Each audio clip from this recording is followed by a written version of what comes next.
College का पहला दिन था। मैं काफ़ी नर्वस थी, अपनी क्लास ढूंढ रही थी। तभी मेरी मुलाकात एक लड़के से हुई। उसको देखते ही मुझे कुछ अपनेपन का एहसास हुआ। कहते हैं ना, लव एट फर्स्ट साइट, बिल्कुल वैसा ही एहसास था। उसने पूछा, कॉलेज में नई हो क्या? मैंने कहा, हाँ, मैं अपनी क्लास ढूंढ रही हूँ। फिर वह मुझे क्लासरूम तक छोड़ आया। बातों बातों में पता लगा हम दोनों सेम स्ट्रीम के स्टूडेंट हैं, बस वह मुझसे सीनियर है। क्लासरूम तक जाते हुए उसने इस कॉलेज के बारे में ना जाने कितनी बातें बिना रुके बता दी थी। मैं उसे सुनती जा रही थी और वह बोलता जा रहा था। इस तरह अक्सर हमारी मुलाकात कॉलेज कैंपस में होने लगी, कभी किताब के बहाने तो कभी नोट्स के बहाने। उसके माथे पर बिखरे हुए बाल, उसकी मुस्कुराहट मुझे आकर्षित करती थी। वह जो कहता मैं मान लेती। देखते ही देखते 2 साल गुजर गए, मगर ना मैंने कभी अपनी फीलिंग्स उससे शेयर की और ना ही उसने मुझसे। उसका फाइनल ईयर था। जैसे जैसे समय नज़दीक आता जा रहा था, मेरी घबराहट बढ़ती जा रही थी। यह सोचकर मेरा मन बहुत दुखी होता था कि वह अब इस कॉलेज से चला जाएगा। मैं हमेशा बेचैन रहती थी। एक दिन उसने मुझे कॉफ़ी शॉप में बुलाया और कहा, अब शायद हमारी मुलाकात ना हो।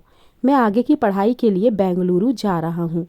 यह सुनकर मैं एक पल के लिए उसकी आंखों में देखती रही। मुझे लगा शायद अब वह अपने दिल की बात कहेगा। फिर उसने कहा, तुम दिल की बहुत अच्छी हो, तुम हमेशा मेरी अच्छी दोस्त बनकर रहना। मैंने उसकी बातों का कोई जवाब नहीं दिया, बस इतना ही पूछा, तुम तो खुश हो ना बेंगलुरु जाने की बात से? वह बोला, हाँ, मैं बहुत खुश हूँ। मेरी गर्लफ्रेंड भी वहीं रहती है। पिछले 2 सालों से उसने कभी अपनी गर्लफ्रेंड के बारे में नहीं बताया था। मैं उससे कुछ नहीं कहना चाहती थी। अब उसके सामने अपने प्यार का इजहार भी नहीं करना चाहती थी और उसे रोते हुए विदा भी नहीं करना चाहती थी। वह चला गया और मेरा प्यार हमेशा के लिए अधूरा रह गया। वह जो उसके साथ गुजरा था, वह वक्त, वह लम्हा अब मेरी सांसों में जिंदा है। अब उसकी ही खुमारी में आने वाला वक्त भी गुजर ही जाएगा। वह जो गुजर गया वह बेशकीमती था। उसे संभाल कर कहीं रख सकें ऐसा कोई कोना नहीं मिला। कुछ गुजरा वक्त, कुछ उसकी यादें, कुछ उसके फीके पड़ते निशान, कुछ उसकी खिंची हुई लकीरें जो अभी फीकी नहीं पड़ी हैं।